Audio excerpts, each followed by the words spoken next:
আসসালামু আলাইকুম। আজকে আমি আপনাদের দেখাবো একটি পারফেক্ট পুডিং রেসিপি। দেখুন ভিতরে এবং বাইরে কত সুন্দর হয়েছে। চলুন শুরু করা যাক। আজকের পুডিংয়ের জন্য আমি 1 লিটার গরুর দুধ নিয়েছি।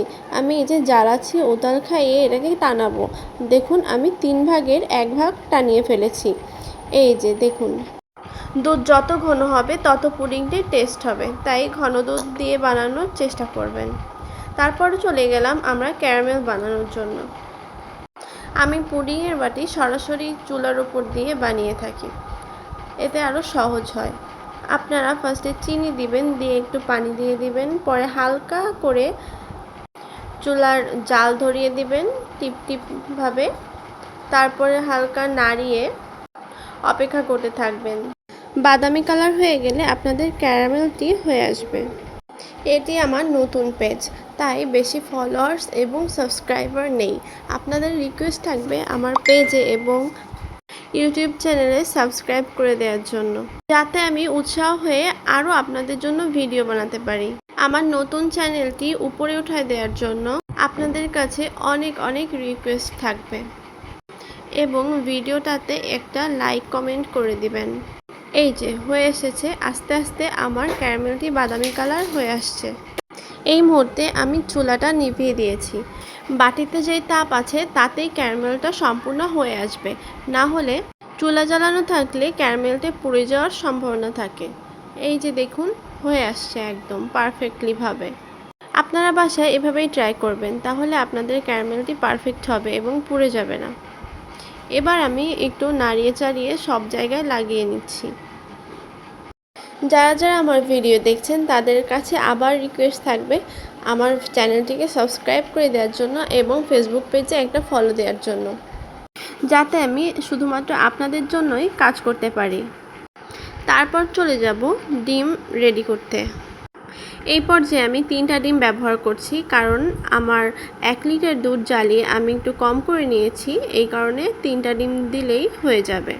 যাদের বেশি পরিমাণের দুধ তারা 4টা বা 5টা ডিম ব্যবহার করবেন।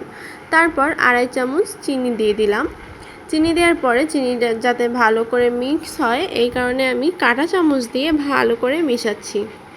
আমি বিটার দিয়ে করছি না, কারণ বিটার দিয়ে করলে একটু ফেনা হয়ে যেতে পারে। আমি চাচ্ছি না এটাকে ফেনা বানাতে, এই কারণে আমি ভালোভাবে কাঁটা চামচ দিয়ে মিক্স করছি।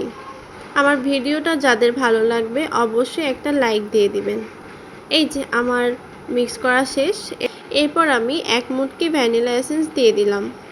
ভ্যানিলা এসেন্স দিলে ডিমের গন্ধটি থাকবে না এবং আপনাদের পুডিংটি আরও খেতে বেশি মজা হবে।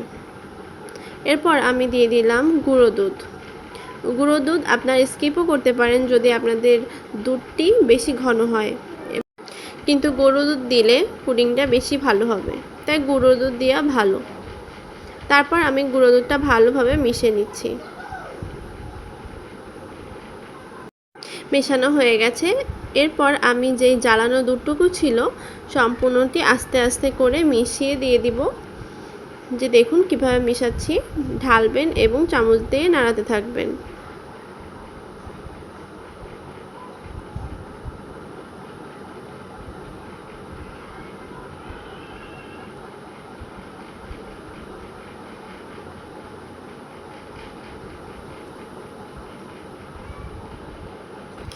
তারপর এটিকে ছাঁকনি দিয়ে ছাঁকার মাধ্যমে পুডিংয়ের বাটিতে ঢালবো।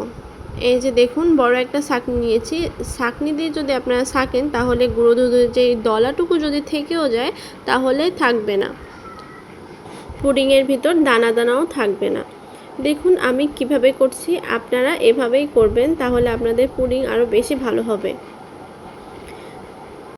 যারা যারা আমার ভিডিওটি দেখছেন তাদের কাছে আমার আবার রিকোয়েস্ট থাকবে আমার চ্যানেলটিকে সাবস্ক্রাইব করে দিবেন এবং আমার ফেসবুক পেজে একটা ফলো দিয়ে দিবেন। এটি আমার নতুন পেজ, এই কারণে কোনো ফলো বা সাবস্ক্রাইবার নাই। আপনারা মোটেও ভয় পাবেন না, আমার পাশে থাকবেন ফলো এবং লাইক দিয়ে।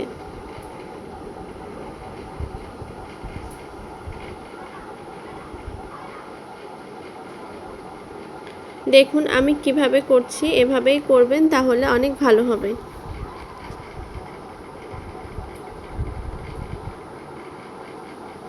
এই যে হয়ে গেছে আমার পুডিং। এই পর্যায়ে আমি বাটির অর্ধেক পরিমাণ পানি দিয়ে দিয়েছি এবং বাটির নিচে একটা স্ট্যান্ড ব্যবহার করেছি। তারপর 30 মিনিট অপেক্ষা করে আবার চেক করতে ফিরে এলাম যে ভিতরে হয়েছে কিনা। পুডিংটি আমার হয়ে গেছে। এরপর আমি পুডিংটি উঠিয়ে 6-7 ঘন্টা ফ্রিজে রেখে দিয়েছি। আপনারা চাইলে আরও বেশি সময়ও রাখতে পারেন।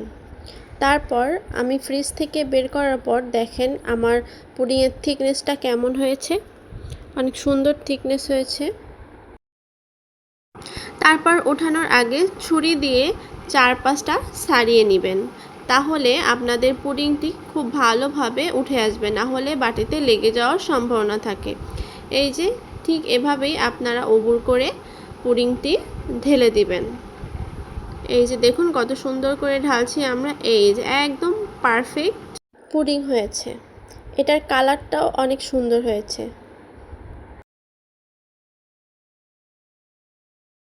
পুডিংটি দেখে জিহবায় পানি চলে এসেছে, আর বসে থাকতে পারলাম না, খেতেই হবে।